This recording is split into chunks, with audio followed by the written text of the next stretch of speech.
उनके बाप दादा उन भारत तोड़ के चलेगा तो भारत जोड़ रहे हैं। इनके बाप दादा कांग्रेस के बताओ कौन भारत तोड़ के गया? सर नाम तो उस टाइम पे नहीं मालूम है बाकी आप राष्ट्रवादी हो तो आप महात्मा गांधी को नहीं मानते हो? हम तो जो राष्ट्रहित की बात सोचते हो? करते हैं, जो नरेंद्र मोदी के बारे में क्या सोचते हो? अच्छे व्यक्ति है, पर वो तो महात्मा गांधी को बहुत मानते हैं। उनकी इच्छा मैं नहीं मानता हूँ ना। तो आपने भारत विभाजन के बारे में पढ़ा है? नहीं पढ़ा सर, अभी तो मतलब पढ़ा था पहले, अब याद नहीं है। अभी तो सावरकर जी को क्यों नहीं मानते हो? जो अकेले महात्मा गांधी ने करवा दी थी आज़ादी। इसलिए तुम महात्मा गांधी से गुस्सा हो? हाँ, हम वीर सावरकर जी के बहुत बड़े शिष्य हैं, मतलब उनका भक्त हैं हम। मैं ये नहीं कह रहा हूँ कि तुम गांधी के या सावरकर के भक्त बन जाओ या कट्टर आलोचक बन जाओ, पर पहले जान तो लो, ठीक है? पढ़ोगे? पढ़ लोगे? गांधी जी ने देश बांटा और नाथूराम गोडसे ने उन्हें गोली मार दी। ठीक किया कि गलत किया? मेरे मुताबिक तो ठीक करा। ठीक किया। प्रार्थना सभा में बैठे एक निहत्थे व्यक्ति की छाती में गोलियां उतार देना ठीक है? मैं समर्थक हूँ नाथूराम गोडसे की विचारधारा का भी और सोच का भी। क्या सोच है ये कि जो तुमसे जो असहमत हो नफरत उसको फैलाते गोली... उसको गोली मार दो। गांधी नफरत फैला रहे थे? हाँ। क्या नफरत फैलाई गांधी ने? देश बांटा ना, बताया ना मैंने। मुस्लिम हमको भाई नहीं मानता, हम मुस्लिम को कहीं ना कहीं भाई नहीं मान पा रहे, तो वो कारण क्यों है नहीं उसका मान पा महात्मा रहे? गांधी। अब विचारधारा हम महात्मा लोगों गांधी ने कहा बदली कि है। मत मानो। महात्मा गांधी ने पाकिस्तान जब से अलग करा तो इतने विवाद हुए इस देश में। गोली मारना कहीं से सही नहीं है। तो चल गई, उसमें क्या दिक्कत है? चल गई मतलब अपने आप चल गई क्या? नहीं, अब कोई आज थोड़ी चिटपुटिया चला चल रही थी क्या बच्चों की? गोली तो चल गई। अभी आपने इंदिरा गांधी की हत्या के बाद हुए दंगों का विरोध किया ना? आपने हिंसा का विरोध किया ना? तो अगर सिख विरोधी दंगों की हिंसा गलत है तो गांधी की हत्या भी गलत है। गांधी की हत्या गलत है, पर ऐसी गोली अगर कसाब पे भी चले तो विरोधी हम उसके साथ गांधी और करते हैं ना। कसाब एक जैसे हैं? पर दोनों देश टुकड़े कर रहे थे, पर कसाब ने वहां से आगे देश वालों को मारा। बड़ा पढ़ो यार, जब देश आजादी का जश्न मना रहा था ना, वो आदमी नोआखली में भटक रहा था क्या? आप हाँ क्या भटक रहे थे, 2 लड़कियों को लेके? क्या नाम थे उन लड़कियों के? वो फोटो डाल रखे उनने। हाँ, और उन लड़कियों के पीछे कितने लोग थे? वो देखा ही नहीं मैंने। ये कहाँ देखा? व्हाट्सएप पे आया? हाँ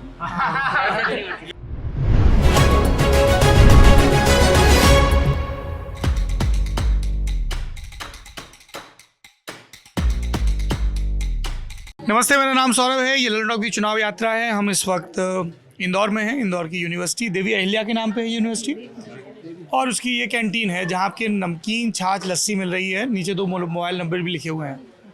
दूध की मात्रा गलत लिखी हुई है गुरु, दूध लिखा हुआ है। हाँ हाँ, और यहाँ बहुत सारे स्टूडेंट जुड़ गए हैं। आप सब लोग यहीं पढ़ते हैं? हैं? जी सर। क्या पढ़ाई करते हो? सर मैं जर्नलिज्म का स्टूडेंट हूँ। इस फील्ड से जुड़े होने के नाते, और सबसे पहले एक बड़ी बात यह है कि मैं फर्स्ट टाइम वोटर हूँ। अभी मैं पहली बार वोट डालने जा रहा हूँ। तो जब से मैं पैदा हुआ हूँ तब से मैं एक ही पार्टी की यहाँ पे गवर्नमेंट देख रहा हूँ। कुछ दिनों के लिए गवर्नमेंट बदली थी, तो मैं चाहता हूँ कि अब थोड़ा चेंज आए। और एक चीज़ जो मुझे गलत लगती है, जो दोनों पार्टियाँ करती है, वो है खास करके इस बार, वो है मुफ्त की रेवड़ियाँ वो जो दे रही हैं।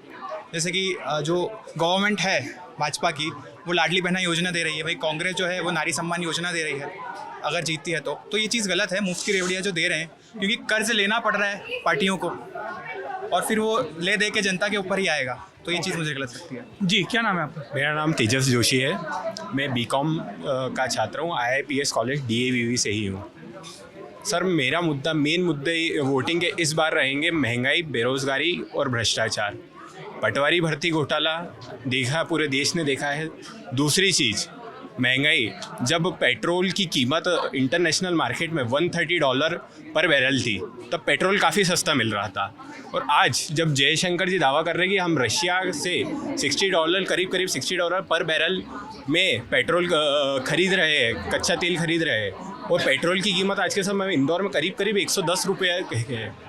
और उसके अलावा आप देखेंगे तो कंटिन्यूसली ज़्यादातर जो कॉलेजेस का निर्माण हुआ है वो पिछली गवर्नमेंट के टाइम ही हुआ है, और नए कॉलेजेस, एक न्यू लॉ कॉलेज है GACC में, उसका हुआ है। बाकी ज़्यादातर कॉलेजेस है वो पिछले 20 साल में नहीं बने हैं, ज़्यादातर पुराने कॉलेजेस है। ये मेरा मेन मुद्दे रहेंगे। मैं फर्स्ट टाइम नहीं, सेकेंड टाइम वोटर हूँ। एक बार लोकल इलेक्शंस में वोट डाला था, सेकेंड टाइम, और विधानसभा के लिए फर्स्ट टाइम है? फर्स्ट टाइम है। यार तो टी शर्ट बहुत सही लग रही है। जी sir. We the people of India, preamble है सर। प्रेमबल, जी सर। कॉन्स्टिट्यूशन ऑफ इंडिया, बहुत सही। कहाँ से ली गुरु? सर ये ऑनलाइन ऑर्डर की थी, फ्रेंड ने गिफ्ट करी थी। मैं MA पॉलिटिकल साइंस का स्टूडेंट हूँ। अरे वाह, क्या नाम है? सर सौरभ गोरे। सौरभ, अरे वाह। क्या लग रहा है इस बार चुनाव में?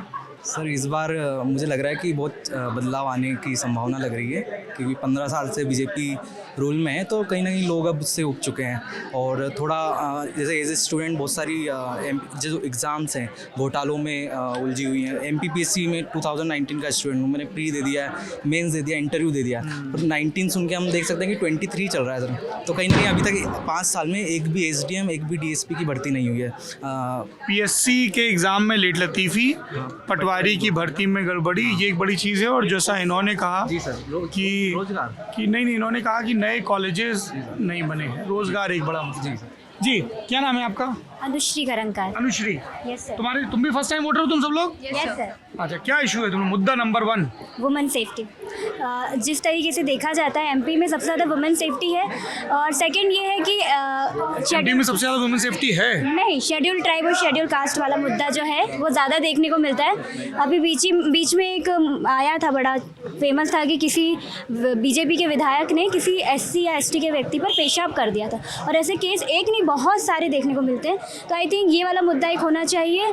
और एक मेरा ये सजेशन है कि जो ये लाडली बहना योजना चलाई जाती है, तो मुफ्त में पैसे देने की जगह अगर हम छोटी छोटी इंडस्ट्रीज़ में उनको काम दे दें, तो वो पैसा भीख का नहीं लगेगा, ऐसा लगेगा कि उनके जो मेहनत है उसका पैसा है। हेलो सर, मेरा नाम आकांक्षा मेहता है। सर मेरा कोई स्पेसिफिक मुद्दा नहीं है, बट जो मैं कहना चाहूँगी कि हमें दूसरी पार्टी को भी देना चाहिए मौका एक बार। हर बार सब बीजेपी करते हैं सर, एक बार कांग्रेस से भी करवा के तो देखिए, अगर बिगड़ा तो फिर ऐसे भी लोग गालियाँ तो देते ही हैं, बट एक बार अगर उन्हें मौका दे के देखिए तो आपके पास मुद्दा होगा कहने के लिए कि इन्होंने ये गलत किया है, वहाँ किया है, पर मौका ही नहीं मिलता है सर। अगर बन गई कांग्रेस की सरकार, फिर नेता खरीद लिए जाते हैं, खुद ही इधर हो जाते हैं। तो मेरा मेन यही मुद्दा है सर, और ऐसा कुछ स्पेसिफिक मुझे नॉलेज नहीं है पूरी कि मैं बोलूँ उस बारे में। कैसे डिसाइड करोगी वोट किसको दोगी? क्या फैक्टर होंगे? मेरे यहाँ पे एक्चुअली चिंटू चौक से खड़े हो रहे हैं, और उनसे ऐसा फैमिली वाला रिलेशन है, मेरे पापा के दोस्त हैं, और वो हमारे जो कांग्रेस के कैंडिडेट हैं। जी, और हमारे एरिया में उन्होंने काम किया है सर। लाइक जो पानी की समस्या है हमारे इधर, तो उसे उन्होंने किया है, टैंकर भिजवाते हैं, जो भी काम है, और फैमिली रिलेशन है, तो लाइक एक कॉल कर दिया उनको और काम हो जाता है, तो इसीलिए मैं उन्हें वोट दूंगी इस वजह से। सर मेरा नाम वारुणी है, और मेरा ऐसा कोई नाम है वारुणी? वारुणी। मेरा कोई ऐसा मोटो नहीं है कि भाजपा या कांग्रेस आना सरकार चाहिए, अच्छी सरकार आना चाहिए। और वो अच्छी सरकार तो आपके वोट से आएगी ना? वोट से आएगी, तो पर कैसे डिसाइड करते हो वोट किसे देना है? जिसने काम किया है हमारे, जैसे मेरे क्षेत्र में है, मैं राउत क्षेत्र से हूँ, तो हमारे वहाँ मधु वर्मा अंकल खड़े हुए हैं अभी, तो उन्हें मधु वर्मा भाजपा के प्रत्याशी हैं, राउत से जीतू पटवारी के खिलाफ। हाँ, वो उनके खिलाफ। सब लोग नेताओं के अलग अलग पार्टियों के दोस्त रिलेटिव हो पर क्षेत्रों में। ये नहीं, इसने हाथ जोड़ लिया, मैं नहीं हूँ। नहीं, मधु वर्मा अंकल बहुत अच्छे से फैमिली बॉन्ड है हमारा भी, तो हम भी ऐसे एक कॉल करते हैं, हो जाता है काम। बट देन टू काम है, अच्छा कर रहे हैं। वो अंकल नहीं है, उनका हो जाता है? उनका भी हो जाता है। कॉलोनी में सबके काम हो जाते हैं, उनके घर जाके हम बोलते हैं। पिछली बार क्यों हार गए थे मधु वर्मा? पिछली बार शायद उनका काम राउ साइड में दिखा नहीं, जो ग्रामीण क्षेत्र हैं हमारे, उस साइड दिखा नहीं। और मेरा ऐसा मोटो नहीं है, एक युवा नेता भी आना चाहिए हमारे सामने, शिवराज मामा को हटा के एक यंग नेता को। कौन है वो यंग नेता? वो बस चाहिए, यंग चाहिए, यंग नाम तो बताओ, कौन चाहिए? कोई भी भाजपा से नाम, ऐसे नॉलेज ज़्यादा नहीं है मुझे, पर एक यंग नेता आना चाहिए अब सामने।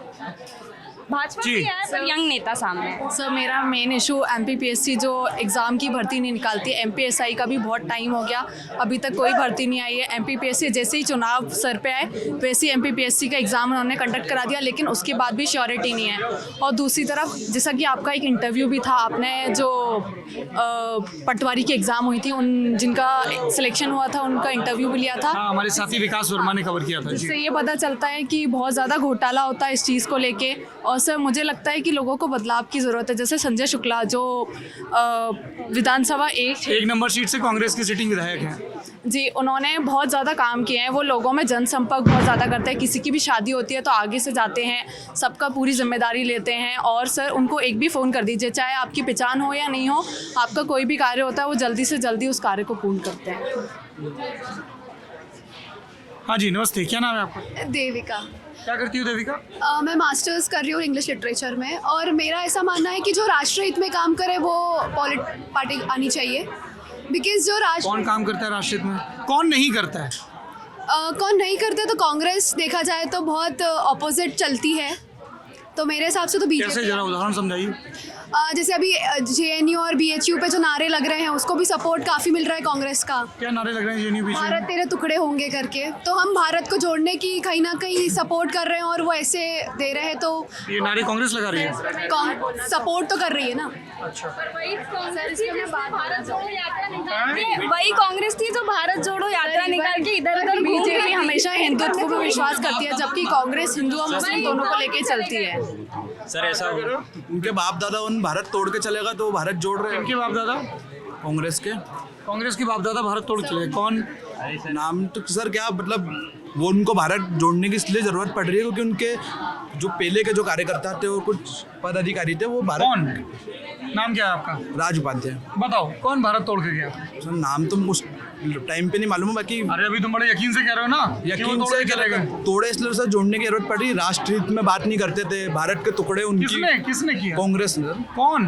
कौन उनकी बात उनकी कर पूरी रहा पार्टी ऐसी है है? कैसी है? जैसी भारत एक हाँ। भारत पूरे तोड़ के चलेगा। उनके पुराने जो भी नेता थे, तो इसलिए उनको अब भारत जोड़ने की जरूरत पड़ रही है। अरे कौन तोड़ के? पहले तो थोड़ा क्लैरिटी होनी चाहिए ना, किसने तोड़ा भारत? सर नाम तो मेरे को उनका नहीं मालूम है ना। बाकी क्या पढ़ाई करते हो तुम? BA second year. किस सब्जेक्ट में? BA अरे सब्जेक्ट होगा ना BA में कोई। Plain BA plain plain BA में कोई सब्जेक्ट नहीं होते हैं।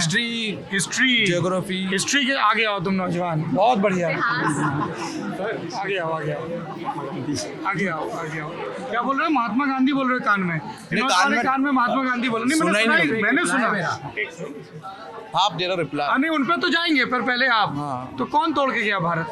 महात्मा गांधी और महात्मा गांधी भारत तोड़ के गए। पाकिस्तान और लगा हुआ उनके वजह से। पाकिस्तान उनकी वजह से बना है। अच्छा, और आप राष्ट्रवादी हो तो आप महात्मा गांधी को नहीं मानते हो? तो जो राष्ट्र हित की बात करते हैं, जो नरेंद्र मोदी के बारे में क्या सोचते हो? अच्छे व्यक्ति है, पर वो तो महात्मा गांधी को बहुत मानते हैं। उनकी इच्छा। हाँ। मैं नहीं मानता हूँ ना। अच्छा, क्यों नहीं मानते हो? वो मेरी इच्छा। अरे मेरी इच्छा नहीं, मेरी इच्छा है कि मैं नहीं मानता हूँ। अरे कोई वजह होती है ना कि वजह कि उन्होंने भारत को पूरा तोड़ दिया, पाकिस्तान में पाकिस्तान को अलग कर दिया, वहाँ के लोगों को तोड़ दिया, लोगों के मन में गलत भावना लाई। क्या गलत भावना? कि भारत में कोई भी एकता के प्रतीक में नहीं चलता रहा उनके साथ। सर मैं अरे अरे अरे आऊँगा ना मैं। पहले देखो ऐसा है, ये कोई टीवी डिबेट थोड़ी है। मेरा मकसद ये है कि कोई व्यक्ति यदि किसी ढंग से सोचता है तो मैं पहले समझूं तो कि वो ऐसा क्यों सोचता है। अच्छा, तो आपने भारत विभाजन के बारे में पढ़ा है? नहीं पढ़ा सर, अभी तो मतलब पढ़ा था पहले, अब याद नहीं है अभी कैसे ब्रिटिशर्स के सामने कांग्रेस, मुस्लिम लीग, अलग अलग उनका प्रतिवेदन। कहना तो ये है कि अकेले महात्मा गांधी ने आज़ादी दिलवाई। किसका क्या कहना है? कांग्रेस का एक ही परिवार ने दिलाई है। वो तो यही कहते हैं कि हम तो फिर वो जो बाकी राष्ट्र पुरुष है जिनको काले पानी की सजा हुई थी, उनको क्यों नहीं मानते? सावरकर जी को क्यों नहीं मानते? वो अकेले महात्मा गांधी ने करवा दी थी, इसलिए तुम महात्मा गांधी से गुस्सा हो? हम वीर सावरकर जी के बहुत बड़े शिष्य हैं, मतलब उनका भक्त हैं हम। उन्होंने काले पानी की सजा काटी थी, वो फिर भी आज उनका वो लोग विरोध करते हैं। इसलिए तुम गांधी जी का विरोध करते हो? बहुत बढ़िया। क्या करोगे आगे चल के तुम? राष्ट्र हित में काम करेंगे सर। राष्ट्र हित में कैसे काम करोगे? जैसे सब मार्गदर्शन लेंगे, जो अपने से बड़े रहेंगे उनसे, उनके साथ काम करेंगे। सावरकर जी के बारे में आपको कैसे पता है? उन्होंने काले पानी की सजा काटी थी। कैसे पता है? कुछ पढ़ा है? समरी मालूम है उनकी कि काले देश को आज़ाद कराने में उनका भी बहुत बड़ा हिस्सा रहा है। और फिर जब वो काले पानी से वापस आए थे, फिर उसके बाद अभी तो इतना मालूम है को मैंने आपको बताया ना, उनको समरी मालूम है मेरे को कि वो उन्होंने काले पानी की सजा काटी थी। यार आप लोग ना एक सेकंड आप लोग ना, चूंकि आपको राष्ट्र बनाना है, जो कांग्रेस के हैं उनको भी राष्ट्र बनाना है, बनाना कि नहीं बनाना है? जो और किसी पार्टी के होंगे उनको भी बनाना होगा, ठीक है? थोड़ा सा आप लोग दोस्त अध्ययन करो। अगर आप सावरकर को मानते हो तो सावरकर पर भी अध्ययन करो। 3 किताबें तो मैं बता देता हूँ आपको, ठीक है? एक वैभव पुरंदरे ने किताब लिखी है सावरकर पर, वो पढ़ो। विक्रम संपत ने बहुत डिटेल में 2 वॉल्यूम लिखे हैं, वो पढ़ लो। उदय माहुरकर ने किताब लिखी है सावरकर पर, वो पढ़ लो। खुद स्वतंत्र वीर सावरकर ने भारत की आज़ादी के प्रथम संघर्ष पर किताब लिखी है, उसको पढ़ लो, उसके बाद राय कायम करो। गांधी को भी पढ़ लो। मैं ये नहीं कह रहा हूँ कि तुम गांधी के या सावरकर के भक्त बन जाओ या कट्टर आलोचक बन जाओ, पर पहले जान तो लो, ठीक है? पढ़ लोगे, फिर उसके बाद अपनी इच्छा को और मजबूत कर लेना, ठीक है? ठीक है। फिर उसको बगल से बोलना नहीं पड़ेगा कि महात्मा गांधी बोल दे। क्या नाम है आपका? सर दीक्षांत पाटीदार। दीक्षांत, क्या करते हो दीक्षांत? BSW सेकेंड ईयर का छात्र हूँ। और संगठन का काम भी देखते हो? हाँ, संगठन का काम भी देख रहा हूँ। संगठन से तात्पर्य क्या है वो तो बता दो। संगठन से तात्पर्य है कि ABVP में बीजेपी भी नहीं है और कांग्रेस भी नहीं है, जो एक अच्छी विचारधारा राष्ट्रहित की बात करते हैं, राष्ट्रहित के लिए कार्य करते हैं, वो बच्चे काम करते हैं, छात्र वो काम करते हैं। अखिल भारतीय विद्यार्थी परिषद, वेरी गुड। तो क्या मानना है आपका, जैसे इन्होंने कहा कि भारत का विभाजन गांधी ने करवाया? बोला तो सही है, महात्मा गांधी जी पूरे उसके जिम्मेदार हैं देश के बंटवारे में, और महात्मा गांधी जी जिम्मेदार हैं हिंदू मुस्लिम और ये जो छोटी छोटी कास्टें जो उन्होंने बांट के गए थे, उसका जो परिणाम हमको आज तक भुगतना पड़ रहा है। गांधी कास्ट बांट के गए थे? हाँ, देश भी उन्होंने बांटा है, पाकिस्तान को अलग कर दिया है। पाकिस्तान कहीं ना कहीं हमारा पार्ट है। हाँ। आज हम इंटरनेशनल रिलेशन सुधारने की बात कर रहे हैं। हाँ। तो वो बिगड़े किस वजह से? वो देखो ना, गांधी जी ने देश बांटा है। अच्छा, और जिन्ना ने क्या किया? जिन्ना का नहीं पता मुझे, बाकी गांधी जी ने देश बांटा और नाथूराम गोडसे ने उन्हें गोली मार दी। ठीक किया कि गलत किया? मेरे मुताबिक तो ठीक करा। ठीक किया। प्रार्थना सभा में बैठे एक निहत्थे व्यक्ति की छाती में गोलियां उतार देना ठीक है? समर्थक हूँ नाथूराम गोडसे की विचारधारा का भी और सोच का भी। क्या सोच है ये कि जो तुमसे असहमत हो उसको गोली मार दो? गांधी नफरत फैला रहे थे। हाँ। क्या नफरत फैलाई गांधी ने? देश बांटा ना, बताया ना मैंने, भारत को। देश तो ब्रिटिशर्स प्रस्ताव लेके आए, जो सारे पॉलिटिकल फैक्शंस थे वो बैठे। गांधी जी और ने डिवीजन का सरदार प्रस्ताव। वल्लभ भाई पटेल को प्रधानमंत्री नहीं बनने दिया। पहला तो नेहरू जी को उन्होंने बनाया। एक टॉपिक पे चलते हैं। पहले आपने कहा कि जिन्ना का कोई रोल नहीं है और दूसरी ताकतों का कोई रोल नहीं, गांधी का रोल है। आपने कहा गोडसे ने गोली मार के ठीक किया। एक निहत्थे बूढ़े व्यक्ति को गोली मारना कैसे ठीक हो सकता है? ठीक तो है, अब देश बांट दिया उन्होंने। गांधी जी गोली नहीं चलाते थे, पर वो गोली से ज्यादा घाव कर दिया उन्होंने इस देश के अंदर। आज मुस्लिम, आपने कहा कि छोटी छोटी, हाँ, मुस्लिम अपने आप को, मुस्लिम हमको भाई नहीं मानता, हम मुस्लिम को कहीं ना कहीं भाई नहीं मान पा रहे, तो वो कारण है महात्मा गांधी। अब विचारधारा गांधी ने कहा कि मत मानो। महात्मा गांधी ने पाकिस्तान जब से अलग करा तो इतने विवाद हुए इस देश में। जब से सरदारों के ऊपर वो आंदोलन हो गया था, सिख समाज के कई लोगों को बेचारे जो दोषी नहीं थे उनको भी उसमें मारा, इंदिरा हत्याकांड में। ये सब उसके बाद से सारी चीजें चली। वो गांधी ने किया। उसके बाद में वो विचारधारा, इंदिरा गांधी, महात्मा गांधी, सब गांधी परिवार ने इस देश को लूटा और अब भारत जोड़ो यात्रा निकाल रहे। तो ये सब ढोंग है सर, राजनीति के चक्कर में जोड़ना मैं पड़ा। बोलने को बुरा मौका मिलेगा, तुम बिल्कुल आगे से पीछे तक आ जाना, तुम महात्मा गांधी से राहुल गांधी तक आ जाना, ठीक है? खूब आलोचना कर लेना। तो इंदिरा जी की हत्या में गांधी जी का क्या रोल था? इंदिरा जी की हत्या में गांधी जी का रोल नहीं था। हाँ। पर इंदिरा जी की हत्या में सिख समाज के युवाओं को क्या रोल था? सिख समाज को मारने लगे, घर जला दिए सिखों के। गलत है ना ये तो।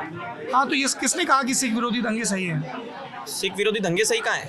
यही तो मैं भी कह रहा हूँ। तो किसी ने जस्टिफाई नहीं किया ना, कौन जस्टिफाई? पर उनको सजा, जिन्होंने इंदिरा गांधी पे जो गोली चलाई उनको आप पकड़ते, उनको सजा देते हैं। सभी सिखों के घर जला देना गलत सारे, ये गलत है। तो इसका महात्मा गांधी से क्या संबंध है? महात्मा गांधी ने तो देश बांटा ना, मैं तो इंदिरा गांधी से बता रहा हूँ। ये महात्मा गांधी ने तो देश को अलग, अच्छा, पाकिस्तान अलग, उन्होंने पाकिस्तान बना दिया। एक एक हरकत सबकी बता रहा हूँ, गलत एक वहाँ से हरकत गलत, एक यहाँ से हरकत गलत। और राहुल गांधी जी पे तो मैं बात करना चाहता नहीं उससे, और वो फेमस हो जाते हैं।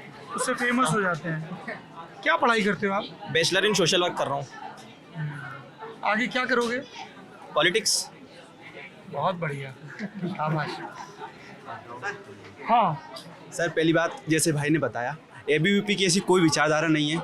हम नॉन वायलेंस का समर्थन करते हैं। मैंने अपने विचार बताए। हाँ, ओके। आप विद्यार्थी परिषद से जुड़े हैं? नहीं सर, मतलब मैं, हाँ, इनडायरेक्टली जुड़ा हूँ। हाँ। परंतु आप इनसे सहमत नहीं? ये कह रहे हैं गोडसे को ठीक नहीं सर, सहमत नहीं है हम। ये तो आपकी विद्यार्थी परिषद की सहमत नहीं है। ABVP की विचार नहीं बता रहा हूँ आपको, मेरे पर्सनल विचार है। ABVP ने, मैंने आपको बताया, ABVP में बीजेपी के भी अच्छे काम करते हैं, कांग्रेस समर्थक भी काम करते हैं, जो राष्ट्रवादी बात करते हैं वो सारे वहाँ ABVP संगठन में। आप तो हिंसावादी बात कर रहे हो, आप तो गोली चलाने का समर्थन कर अपने रहे हो। विचार है ना भाई साहब। हाँ, तो भाई मैं समझने की कोशिश कर रहा हूँ। ABVP के विचार नहीं है, मेरे अपने विचार है। हाँ, क्योंकि उन्होंने संगठन का नाम लिया था स्टार्टिंग में, इस वजह से मैं बात बोल रहा हूँ। हम नॉन वायलेंस का समर्थन करते हैं, गांधी जी की विचारधारा को मानते हैं, देश में सभी लोगों की हम विचारधारा को मानते हैं। जो राष्ट्रहित में विचारधारा सबकी मान सकते हैं, हर एक में हर अच्छे अच्छे गुण होते हैं। गांधी जी में भी अच्छे गुण है, वीर सावरकर में भी अच्छे गुण गांधी जी है। के बुरे गुणों पे बात कर रहा हूँ। नहीं, तुम जैसे मैं अभी वहाँ कह रहा था ना कि कोई भी आलोचना के परे नहीं, जब मैं इनको कह रहा था, लेकिन इस चीज़ से तो मैं कतई सहमत नहीं हूँ कि गोडसे ने गांधी को गोली मार के ठीक किया। ये गलत है पूरी तरह से, ठीक है? आप समर्थक हो सकते हो, है ना? इसका कारण ये भी है। और देखिए यही लोकतंत्र है कि आप चूंकि गोली नहीं चला रहे हो, आप समर्थन विरोध कर रहे हो, तो आप एक लोकतंत्र में ये गुंजाइश रहे, ठीक है, कि हम एक दूसरे का सर न फोड़ें, लेकिन सर फोड़ रहे हैं तो फिर वो कानून का उल्लंघन है, ठीक है। गोली मारना कहीं से सही नहीं है। तो चल गई, उसमें क्या दिक्कत है? चल गई मतलब अपने आप चल गई क्या? नहीं, अब कोई आज चिटपुटिया चल रही थी क्या बच्चों की? गोली तो चल गई। अभी आपने इंदिरा गांधी की हत्या के बाद हुए दंगों का विरोध किया ना, आपने हिंसा का विरोध किया ना, तो अगर सिख विरोधी दंगों की हिंसा गलत है तो गांधी की हत्या भी गलत है। गांधी की हत्या गलत है, पर ऐसी गोली आखिर कसाब पे भी चले तो विरोधी हम उसके साथ गांधी खड़े और थे ना। कसाब एक जैसे हैं। पर दोनों देश टुकड़े कर रहे थे, पर कसाब ने वहां से आगे देश वालों को मारा। अच्छा एक सेकंड, नाम क्या है आपका? दीक्षांत पाटीदार। कितने लोग दीक्षांत की इस बात से सहमत हैं कि गांधी और कसाब एक जैसे हैं? कोई भी नहीं है, बिल्कुल भी सहमत नहीं उनकी जी, कोई सहमत नहीं है तुमसे? कोई दिक्कत नहीं, मैं अपने पॉइंट्स नहीं बदलूंगा। पर बहुत बिल्कुल मत बदलो, तुम अड़े रहो। हाँ पर सर ये विचारधारा बदलने की ज़रूरत है सर, क्योंकि हम गांधी को कसाब को एक मान रहे हैं, कभी भी नहीं हो सकता सर। गांधी जी ने जो नॉन वायलेंस फॉलो किया है वो आम आदमी कर ही नहीं सकता है, उसमें एक बड़ी तपस्या की ज़रूरत है, क्योंकि हम जहाँ एक गाली हमको कोई देता है हम फटाक से लपड़ा मारने के लिए तैयार हो जाते हैं। गांधी जी ने नॉन वायलेंस की प्रैक्टिस की, उसमें बहुत आध्यात्मिक बल की ज़रूरत है सर। इस विचारधारा से हम कतई से थोड़ा पढ़ो यार। जब देश आज़ादी का जश्न मना रहा था ना, वो आदमी नोआखाली में भटक रहा था क्या? 2 लड़कियों को लेकर आप हाँ क्या भटक रहे थे 2 लड़कियों को लेके? क्या नाम थे उन लड़कियों के? वो फोटो डाल रखे उनने। हाँ, और उन लड़कियों के पीछे कितने लोग थे? वो देखा ही नहीं मैंने। ये कहाँ देखा? व्हाट्सएप पे आया? हाँ ये जो व्हाट्सएप, फेसबुक पे भी, सोशल मीडिया यूनिवर्सिटी तो ये बताओ फिर तुम लोगों जैसे गांधी जी से इतना विरोध है, नोट पे भी गांधी जी छपे रहते हैं, तो क्या करते हो नोटों का? यूज कर रहे हैं। सर मेरा एक पॉइंट ये था, यूज कर रहे हैं, अच्छे दिनों का इंतजार है, एक दिन नोट भी बदलेगा। नोट भी बदलेगा। और ये जो जैसे नरेंद्र मोदी जी स्वच्छ भारत का जो चिन्ह है पूरा, वो गांधी जी का चश्मा है। 2 अक्टूबर को इतना सब होता है, G20 के लोग आए, सब लोग राजघाट पर गए, तो आपका विरोध रहता है इन सबसे? नहीं, इनसे नहीं रहता सर, इनसे विरोध नहीं है। किसी और व्यक्ति की सोच में नहीं बदल सकता ना। हाँ, पर ये तुम दोनों की पक्की सोच है। तुम दोनों पक्के दोस्त लग रहे हो मुझे। हम गांधी विरोधी है। हम गांधी विरोधी है। नहीं, गांधी विरोधी होने में क्या दिक्कत है? गांधी विरोधी होना और गांधी हत्या को जायज ठहराना दो बहुत अलग अलग चीजें हैं। जी क्या बोल रहे हैं ये? सर वो उनका पॉइंट है, मैं उनके पॉइंट में कोई ऑब्जेक्शन सहमत हैं? नहीं सहमत नहीं हूँ, पर मैं कोई ऑब्जेक्शन नहीं उठाना चाहती हूँ। बस ये है कि गांधी जी का इंडिपेंडेंस में काफ़ी सहयोग रहा है भारत को, और जो नॉन कॉपरेशन और नॉन वायलेंस मूवमेंट भी गांधी जी ने ही चलाया था, तो मैं कहीं ना कहीं उनकी पॉइंट से सहमत तो नहीं हूँ। इनके या उनके? नहीं, इनके। सर ऐसा है कि भाई की विचारधारा से मैं बिल्कुल भी सहमत नहीं हूँ। जिस तरह इन्होंने भारत तोड़ने की बात की गांधी जी के ऊपर, गांधी जी वो आदमी थे जब उस टाइम पे उनके पीछे इतनी जनता चलती थी, इतनी जनता चलती थी, लोग इतना विश्वास करते थे, वो आदमी देश कैसे तोड़ सकता है? लोग ऐसे ही थोड़ी किसी पे विश्वास कर लेते हैं। और रही बात जब इंडिपेंडेंस के टाइम ब्रिटिशर्स और इंडियन में जो विभाजन हुआ था, वो सरदार वल्लभ भाई पटेल की वजह से यूनिटी हुई थी, तभी जो उनका वडोदरा में स्टैचू है that is known as statue of unity, इसी रीजन से उनको स्टैचू ऑफ यूनिटी बोला। सरदार वल्लभ भाई पटेल ने ये सुनिश्चित किया कि अंग्रेजों के जाने के बाद जो रियासतों में देश बटा हुआ था वो सब एक आए, है ना? उनके रीजन से कहीं ना कहीं वो एक हुआ था तभी। और कमाल देखिए कि सरदार वल्लभ भाई पटेल भी गांधी को मानते थे। वो नहीं कहते थे कि गांधी को ठीक गोली मारी गई है, पर वो उनकी राय है। आपकी राय तो गजब है। आप हमारा इस बार का इंदौर का हासिल हो। एक चीज़ मैं कहना चाहूँगा, जो ब्रिटिशर्स थे जिनने हिंदू मुस्लिम में देश को बांटा, और आजकल ये जो व्हाट्सएप यूनिवर्सिटी वाले लोग हैं, इन सब के लिए एक ही चीज़ है, हर समस्या का एक ही समाधान, हिंदू और मुसलमान, क्योंकि बांट देते हैं। वो हर मुद्दे को उस तरीके से ले जाते हैं, जबकि सबको पता है कि जब विभाजन हुआ था तो जिन्होंने सेलिब्रेशन नहीं किया था सिर्फ वो गांधी जी ही थे, क्योंकि उनको इस चीज़ से बहुत दुख हुआ था। वे हमेशा से चाहते थे कि हिंदू मुसलमान एक ही देश में रहे, साथ मिलके रहें। अच्छा, और क्या मुद्दा है इस चुनाव में? सर मैं गांधी जी फेवर में एक चीज़ कहना चाहता हूँ कि गांधी जी ने ना पीस, हमको पुरानी हिस्ट्री छोड़ के हमको उनके पीसफुल जो तरीके थे, अहिंसा, उसको मोदी जी जिस तरह बढ़ा रहे हैं वो बहुत सराहनीय है। सभी नेताएं आए, सभी देश के नेता, और उनके श्रद्धांजलि दी गांधी जी को। तो ये पीसफुल वे हमको उनका लेते हुए आगे चलना चाहिए। हिस्ट्री में जो भी हुआ उसको भूल कर उनका अच्छा ही जो चीज़ें हैं, जो अच्छी चीज़ें हैं, पीस, उनने अहिंसा दिखाई। नहीं, मैं तो ये भी कहता हूँ कि भाई गांधी एज अ पॉलिटिशियन आप क्रिटिकली इंगेज करो। आप बोलो कि मैं इस चीज़ से सहमत नहीं, उस चीज़ से सहमत नहीं। मुझे बहुत अचरज होता है जब कोई किसी भी किस्म की इस तरह की हत्या को, अपराध को, क्रूरता को जायज़ ठहराए, तो इसलिए आई वाज सरप्राइज्ड। सर मैं गांधी जी के बारे में कहना चाहता हूँ कि जो गांधी जी हैं वो यदि इंसान रिसर्च करता है तो रिसर्च एक इंसान की सबसे बड़ी क्वालिटी होती है, और गांधी एक ऐसे व्यक्ति थे जिन्होंने अपने जीवन में अपने पर रिसर्च किया है, और ये बात मैं ये बताना चाहता हूँ कि एक यदि नीम की पत्ती की निबोली को जिस व्यक्ति ने जो सोचता है कि नेचर के लिए इतना इम्पोर्टेंट हो सकता है, वो देश के बंटवारे की बात नहीं कर सकता है। ये गलत है, जिसको मैं कभी सहमत नहीं देता। अल्बर्ट आइंस्टाइन भी गांधी सहमत नहीं होते विभाजन के फैसले से, इसीलिए वो किसी उत्सव में भी शामिल नहीं हुए। अल्बर्ट आइंस्टीन तक गांधी की फोटो रखते थे। जो शांति का इतना बड़ा पुजारी हो सकता है, वो देश के बंटवारे की बात नहीं कर सकता। पॉलिटिकल इलिटरेसी है, पॉलिटिकल इलिटरेसी। जी सर, इसका रीज़न सबसे बड़ा यही है क्योंकि हमारे यहाँ भले 70% 80% लिटरेसी रेट चला गया है, लेकिन उसका कारण ये है कि पॉलिटिकल इलिटरेट हम कहीं ना कहीं अभी भी है। जो लोग इंडिपेंडेंस एक्ट, माउंटबेटन प्लान जैसी चीज़ों को ना पढ़कर, हमारे एक प्रोफेसर है सत्यम साम्राट आचार्य सर, तो उन्होंने थेसिस लिखा है, उनका PhD इसी पर हुआ है, गांधीवाद और इस चीज़ पर। उन्होंने 50 बुक पढ़ी, उसके बाद वो एक कंक्लूजन पे पहुँचे हैं कि गांधी का नाम मजबूरी नहीं, गांधी का नाम मजबूती है। ये उन्होंने कहीं ना कहीं इतना रिसर्च करने वाला। और आजकल हम एक बुक नहीं पढ़ते हैं और थोड़ा सा कहीं इधर उधर से ज्ञान बटोर कर हम इस तरह के इतने बड़े लीडर्स पर टिप्पणी कर देते हैं, तो कहीं ना कहीं वो हास्यास्पद भी लगता है। सर बाकी चुनाव का एक मुद्दा सर OBC आरक्षण का है, क्योंकि काफ़ी लंबे 5 साल से उलझा पड़ा है। उसकी वजह से तमाम सेक्टर के लोगों को, तमाम जो स्टूडेंट फ्रेटर्निटी है, उनको बड़ी प्रॉब्लम आ रही है। ये मुद्दा सुलझाया नहीं जा रहा है और दुर्भाग्य से सर कोई मीडिया वाला भी हमारी बात को उठाने के लिए तैयार नहीं है। सर वो भी ना, ये मीडिया हाँ सर, लाइक अब हम आपसे रूबरू हुए हैं तो हम आपको बता रहे हैं। इससे पहले कोई मीडिया वाला सर, हमने बहुत बार 2-3 बार हमने जब इंदौर में आंदोलन करने की बात करी, आप आए थे। अपना विषय बताइए। हमारा विषय सर OBC आरक्षण का है। OBC आरक्षण का मुद्दा पॉलिटिकल रीजन की वजह से सोल्व नहीं हो पा रहा है। उसकी वजह से सर हमको एग्जाम, मतलब जो हम जिस फील्ड में तैयारी कर रहे हैं, कोई भर्तियां नहीं हो रही ज़्यादा। नाम क्या आपका? अनिल नागर सर। अनिल, एक्सप्लेन करो पहले क्या है OBC आरक्षण का मुद्दा। सर 2018 में जब सत्ता का परिवर्तन हुआ तो कमलनाथ जी की सरकार, कांग्रेस सरकार आई थी, तो OBC को मध्य प्रदेश सरकार में 27% आरक्षण देने के लिए विधेयक पास हुआ। सर वो उसके बाद हाईकोर्ट में उसको चैलेंज किया गया। अब हाईकोर्ट में चैलेंज करने के लिए सरकार की तरफ से तथ्य रखे जा रहे थे, परंतु वो मुद्दा अभी तक सेटल नहीं हुआ है और उसके बाद सरकार का परिवर्तन हो गया मध्य प्रदेश में, तो वो मुद्दा आज भी राजनीति की भेंट चढ़ चुका है। वही कारण है MPPSC अभी तक पटरी पर नहीं आ पाई है उसकी गाड़ी, लगातार 5 साल से बढ़ती है। तो सर वो एक मुद्दा हमारे लिए अभी बहुत बड़ा है, परंतु सब सरकार सर वेलफेयरिस्टिक होती है। हर सरकार आती है जो लोगों के बीच में जाकर काम करती है, परंतु ऐसे मुद्दे हैं जो राजनीति की वजह से दबा दिए जाते हैं, तो ये मुद्दों का सोल्यूशन जरूरी है सर। OBC रिजर्वेशन का मसला सुलझे। हाँ, एक तो बात भाई ने बोली कि हिंदू मुसलमान समाधान होगा, हिंदू मुसलमान से समाधान होगा, पर हर आज राजनीतिक पार्टियां हिंदू मुसलमान को लेकर ही आगे बढ़ रही है।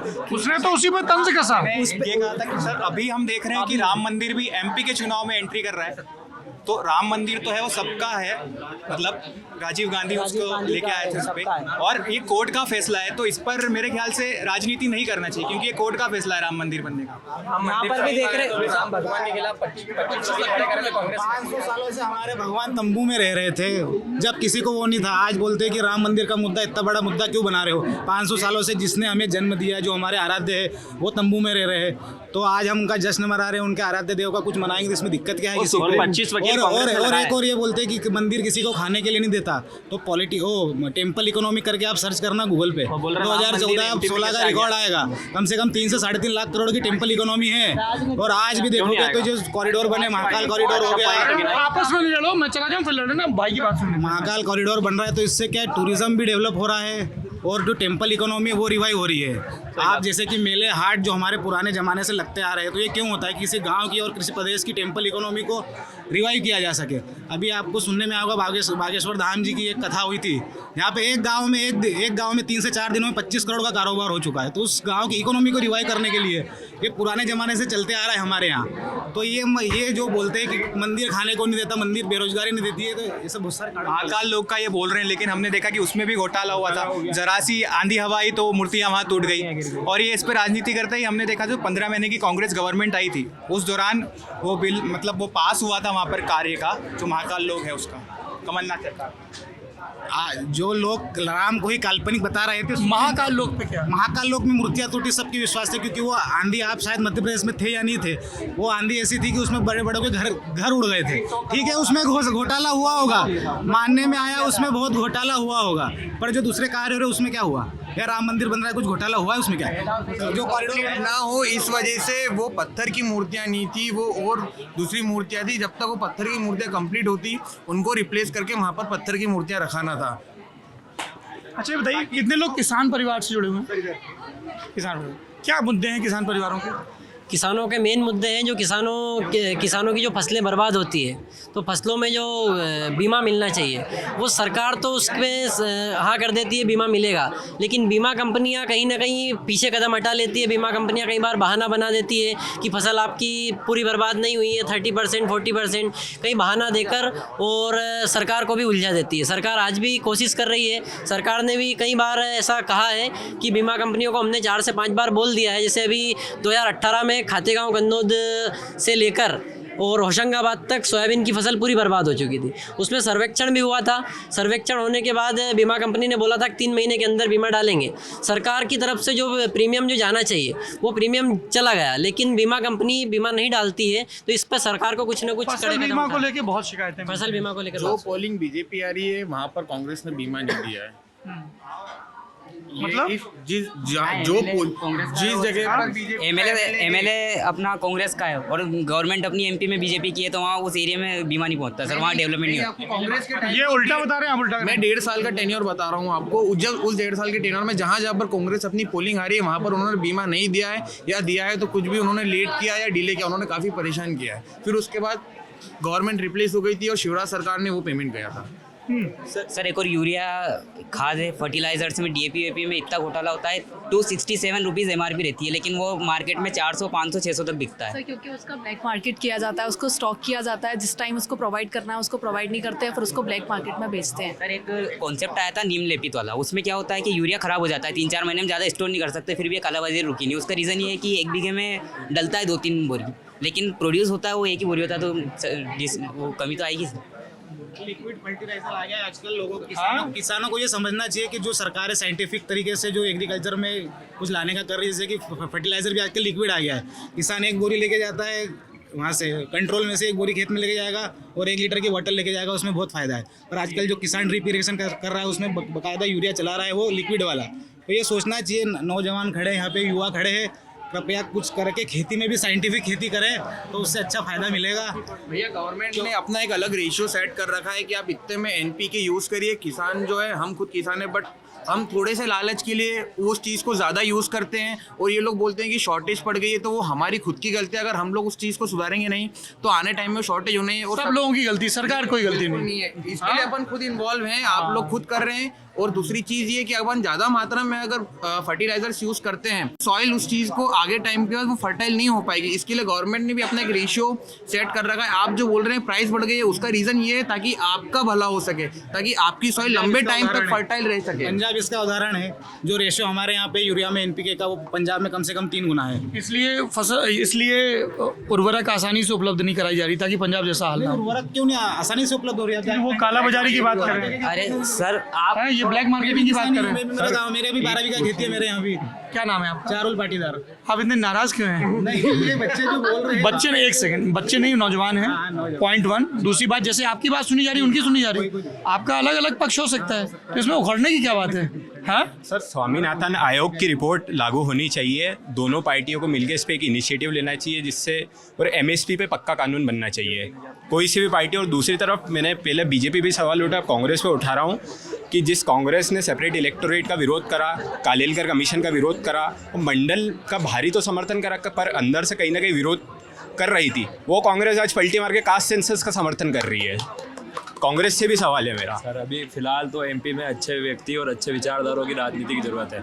जब कांग्रेस की सरकार आई थी सर, तो मैं एमपीएससी से इससे रिलेट करता हूँ कि 2016 में एमपीएसआई की भर्ती आई थी, उसके बाद एमपीएसआई की सर भर्ती नहीं है। उसके अलावा सर मेरा एक मित्र था सर, वो पटवारी की तैयारी कर रहा था 3 साल से सर, बड़ी मेहनत से सर उसने एग्ज़ाम पास हुआ, बट उसका फिर वो घोटाला हो गया और सर अभी जब से उसका रिजल्ट आया तब से वो डिप्रेस फील कर रहा है। सर मैं शिक्षा के क्षेत्र में मध्य प्रदेश सरकार को कुछ सोचना पड़ेगा, नहीं तो ये युवा जो है ये उसके साथ नहीं रहेगा। सर मैं यहाँ पे तुम अपनी सरकार के खिलाफ हो? ठीक है ना, हम सरकार में विरोध सबसे ज्यादा मैं बीजेपी की सरकार को समर्थित हूँ, पर जहाँ विरोध होता है विरोध उपदेश करवाता हूँ, क्योंकि मैं भी एमपीपीएससी की तैयारी कर रहा हूँ। अच्छा, जहाँ तुम्हारे अपने हित आए किसानों को ज्ञान दे रहे हो, एमपीएससी में आया तो तुरंत हाँ सरकार ने गड़बड़ की। किसानों में भी बहुत सारे, बताओ शिवराज सरकार को एमपीएससी में क्या सुधार करने चाहिए? करना चाहिए सुधार बहुत सारे। आप 27% का जो आरक्षण लागू करके जो कमलनाथ सरकार बैठी थी, वो कोर्ट के कारण आज कोर्ट में 14 से 27 2019 से के बाद के बच्चों की नियुक्तियां नहीं हुए। पॉलिटिकली ये मुद्दा उठाना चाहिए और ये जल्दी से जल्दी फैसला आना चाहिए कि 27 देना है या नहीं देना है। हाँ, ये बार बार आपकी तरफ क्यों इशारा कर रहे हैं? आप किनके प्रवक्ता हो? बोलना था तो वो लोग। क्या नाम है तुम्हारा? सर मेरा नाम नीलेश चौहान है। हाँ, क्या बोलना है? मैं सर युवाओं के मुद्दों को ऊपर लाना चाहता हूँ कि किसी की भी सरकार बने, कांग्रेस हो बीजेपी हो, उससे कोई मतलब नहीं। सारे नेताओं को जो मुद्दे हिंदू मुस्लिम इस पे राजनीति करने के साथ में युवाओं के मुद्दों पर भी बात करनी चाहिए। एमपी में अगर हम अभी देखेंगे तो बेरोजगारी अपने चरम पर जा चुकी है सर। तो सर बेरोजगारी को लेकर सर मतलब एमपी को ऐसा कोई नया इनोवेशन करने की ज़रूरत नहीं है सर। अपने आसपास के जो राज्य जैसे महाराष्ट्र हो गया, गुजरात हो गया, उनसे सीखना चाहिए कि उन लोगों ने कैसे हर सेक्टर में, जैसे सॉफ्टवेयर में जैसे बेंगलोर पुणे से सीखना चाहिए कि हमारे मध्य प्रदेश में क्यों नहीं हो पाया इंडस्ट्रियलाइजेशन? सर ये सर पॉलिटिकल विजन नहीं है सर। मेन है कि जो इसके अंदर लीडर्स है, जो बड़े लीडर्स हैं, उनमें विजन नहीं। जैसे सर आईटी पार्क है इंदौर का सर। पॉलिटिकल विजन नहीं है ये मैं नहीं मानता, क्योंकि मध्य प्रदेश है जो 7 बार लगातार कृषि कर्मण अवार्ड जीत चुका है अभी तक। और इस बारे में अगर हम देखा जाए तो कृषि में हमने बहुत ज़्यादा उन्नति की है। तो इंडस्ट्रियलाइजेशन की बात हो रही है। जी सर, औद्योगिकीकरण की बात हो रही है जिससे रोजगारों का सृजन हो। सर शोर के कारण सर मुझे एग्रीकल्चर के बाद में सर इंडस्ट्री की बात हुई सर, उसके लिए भी सर बहुत ज़्यादा कार्य किया गया है सर। जैसे हम इंफ्रास्ट्रक्चर की बात करें तो सर हमारा इंडस्ट्रियल सेक्टर का जो आउटपुट है सर वो हमारी वार्षिक जो ग्रोथ है उसमें सबसे ज़्यादा रहा सर। 28% तक हमारा इंडस्ट्रियल ग्रोथ रहा है। इसके अलावा सर इंडस्ट्री बनाने के लिए सर जो इंफ्रास्ट्रक्चर की ज़रूरत पड़ती है, जैसे कि रोडवेज सर, वो 2003 तक सर 60,000 किलोमीटर तक ही था, जबकि सर अभी 2023 तक सर वो 4,10,000 किलोमीटर तक हो चुका है। क्या दायित्व है संगठन में तुम्हारे पास? जी सर। क्या करते हो? सर मैं स्टूडेंट हूँ सर। स्टूडेंट है, आपके दोस्त हैं? हाँ जी sir, political science. Sir industry के क्षेत्र में चलिए अभी थोड़ा सा कोई और इससे एग्रीकल्चर से रिलेटेड ये कहना चाहूँगा कि सर वो बात तो सही है, अवार्ड जीता, लेकिन मजे तो सब दलाल और बड़े किसान ले रहे हैं। छोटे किसानों से सस्ते दामों पे फसल खिला के खरीद के ऊपर महंगे दामों पे बेचा जा रहा है, दलाल ले रहे हैं। ये आप भले इससे अलग मैं बात कर रहा हूँ जी, बस अलग, उसके बाद क्लोज करेंगे। सर मतलब जो पॉलिटिक्स चल रही है हमारे स्टेट में, तो ऑपरेशन लोटस जैसे बीजेपी चला देती है। कोई भी सरकार जनता तय करती है कि हम किसको चुन रहे हैं। जैसे 2018 में कांग्रेस को चुना गया था, तो वो सरकार चलनी चाहिए। हमें ये तानाशाही मतलब एरिस्टोक्रेसी, ब्यूरोक्रेसी और डेमोक्रेसी में एक डिफरेंस होना चाहिए। और सर जैसे एमपीपीएससी का सवाल है, तो कम से कम सर साइकिल जो होती है एमपीपीएससी, वो तो मैं पूरी तरह सहमत हूँ। समय से चुनाव हो, जैसे ये जरूरी है वैसे ही जरूरी है कि समय से इम्तिहान हो। आप ललन टॉप की चुनाव यात्रा देख रहे हैं जिसमें हमारे साथी विकास, कुलदीप, सोनल, अभिनव और भी इसमें साथी जुड़ेंगे। लगातार आपको बता रहे हैं छत्तीसगढ़ और दीपेंद्र मिजोरम से। मिजोरम, छत्तीसगढ़, मध्य प्रदेश, राजस्थान और आगे हम तेलंगाना भी कवर करेंगे उसका हाल। बने रहिए हमारे साथ, शुक्रिया।